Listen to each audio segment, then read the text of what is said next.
We got a bidet!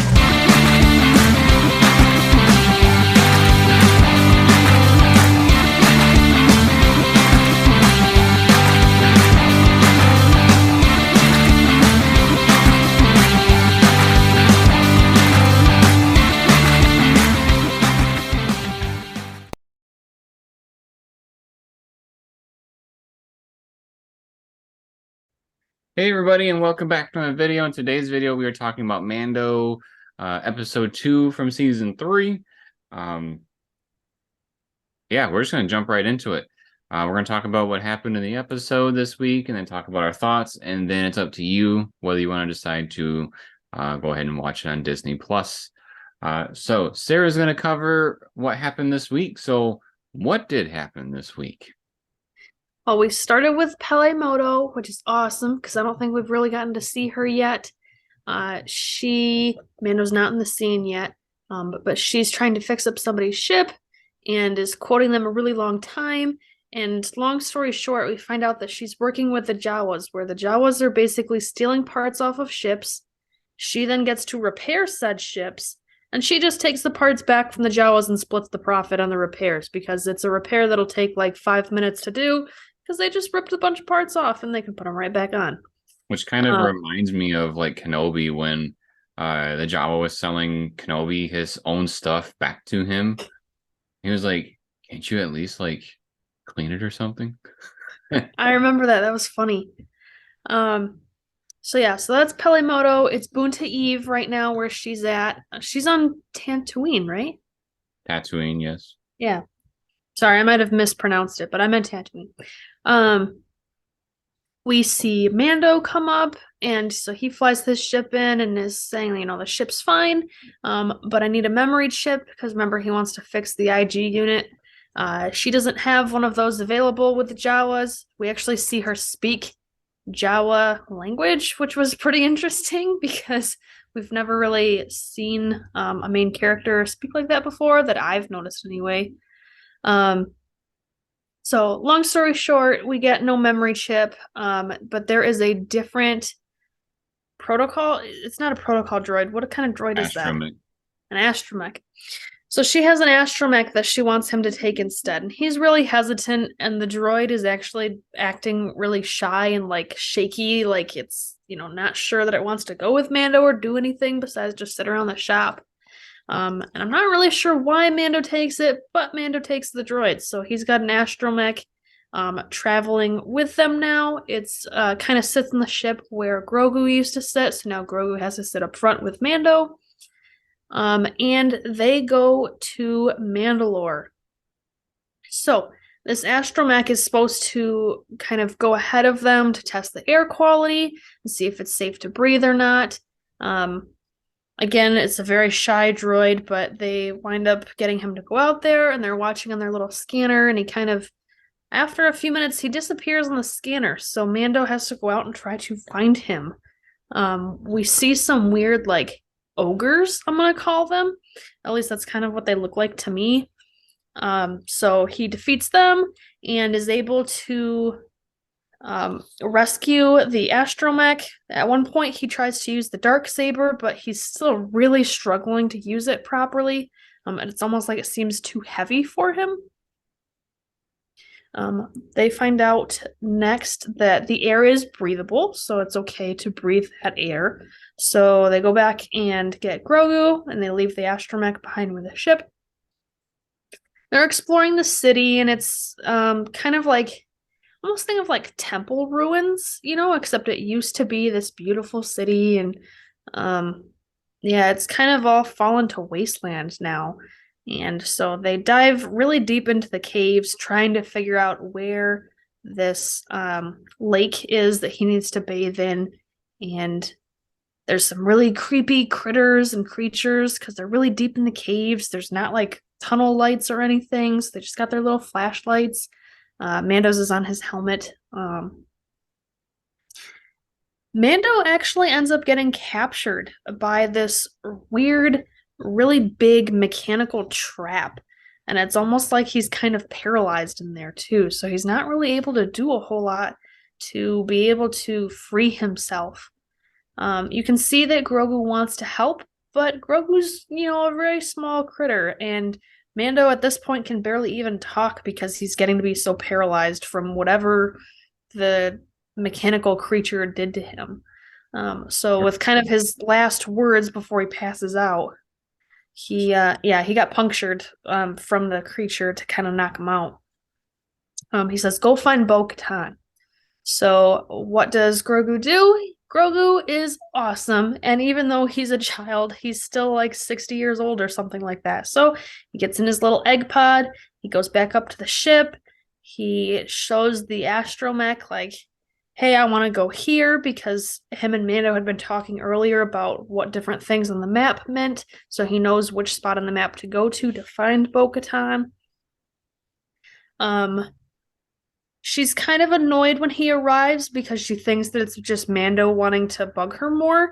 Once she realizes Mando's missing, she puts Grogu in her ship, and flies over to Mandalore. The two of them go then to find Mando. And he's still in this trap, right? And so Grogu kind of hides behind some rocks and stuff. And you see her try to take out this mechanical creature. This is like right before this creature's about to do like a critical hit on Mando. I don't remember if he was gonna like light him on fire or something. He was gonna do something that would have knocked him out, like gone dead. Yeah, so she winds up fighting this creature, both with her blaster fire. She winds up taking the dark saber, as you can see in the background behind me here. She's got her like power shield that she's using too, and she thinks she takes the creature out. And she kind of does, but at the same time, she kind of doesn't, because it's like a mechanical creature with this weird, like, one giant eyeball inside a bigger mechanical creature. So the little one escapes and goes back into a different shell of like now like a mega mechanical creature, if you will. It's almost like he's got various robot suits for himself. Yeah, the creature is like maybe the size of your fist or maybe the size of your head, and it is attaching itself to these different mech bodies, so to speak. They're not like creatures on their own. They actually have to be powered on and connected with by the alien to actually operate. So this thing is like bouncing between different sets of armor that it tries to use to kill them. Yes, thank you. That's a good way to put it. So she winds up defeating it again, and we can see that compared to Mando with the Darksaber, where he barely even understands how to use it, and it feels really heavy to him and stuff, she is wielding that thing like nobody's business. She knows what she's doing, and she's able to kick some butt with that Darksaber. So she rescues Mando. They go back up to the surface and kind of rest for a bit. She wants to take him back home to his ship. He says, "No, I need to go bathe in the waters of Mandalore." And she goes, "Okay, well, you're never gonna find it if I don't go with you." So they wind up deciding to go together. It's in a totally different area from where he had been exploring, so it kind of makes sense, being that her family ran the town and stuff and was kind of like the rulers of Mandalore for a period of time, that she would know where it is, and he doesn't really know where he's going. Think of it almost as like bathing in a cave, right? Because it's in a cave. It's not really filled with rubble like what we had been imagining based on, the previous stories that everybody had been telling. It seems like a pretty upkept place, at least in the cave. The rest of the town's kind of destroyed. So he goes into the water. He's, I don't know, maybe waist deep at this point, reciting the words that he needs to recite for his ritual. All of a sudden, he gets sucked under the water super fast. Yeah, they left that part out, that there's a huge drop off. I don't know that it was a drop off, because there's a creature in there that I think pulled him in. I thought that dude was sleeping, but that's just me. Well, if you step off a drop off in water, your legs kind of go out from under you and you kind of sink a lot faster than you thought. But once she puts her helmet on and goes to find him, he is like way deep in there, like at least 50 feet down, I'd say. If it was just a drop off and no creature pulling him, I don't think he'd be that deep. Well, there's a couple of things we could talk about with this scene about believability, but to wrap up what happens, she goes down to the depths of the water and is able to grab him and help pull him back up to the surface. There's this giant creature down there that's kind of been lurking, and I'm gonna say waiting for somebody to come by because it's probably hungry, is my guess. But she's able to use her jetpack underwater, which is kind of cool to watch, and so she's able to rescue him just in time, and they get up to the surface, and he's kind of catching his breath, and I believe that's where the episode ends, is kind of them just regaining themselves on the shore of the water. Did I miss anything? They did gather themselves. I feel like I thought there was something extra.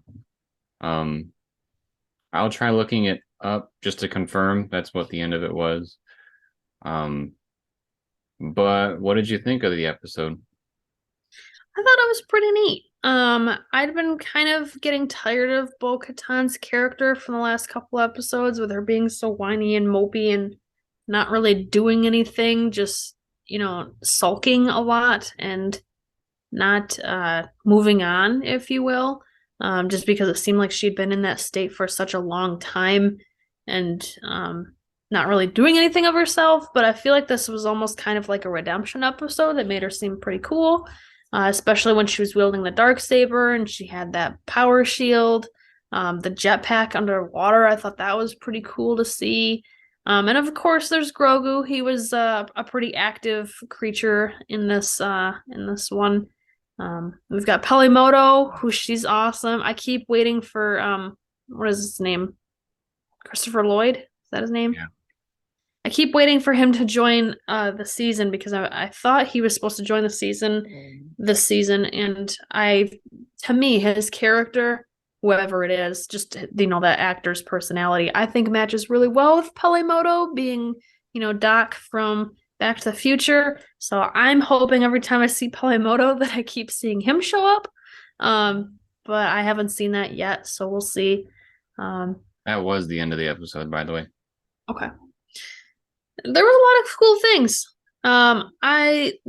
The one thing that I think didn't really sit super well with me is that he was so adamant on wanting the IG-11 unit and, not really trusting droids in general, and then all of a sudden he just takes this random one from Pelimoto, like he just gives up on fixing the IG unit and just like, all right, I'll just take this piece of junk. Didn't seem super believable to me that he would just be okay with any random droid like that.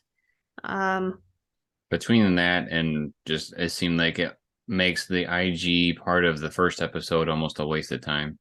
Yeah. Yeah, especially because Grief had told him he had plenty of other droids that were much better that he could give to him, and he said no because he really wanted the IG unit. Right.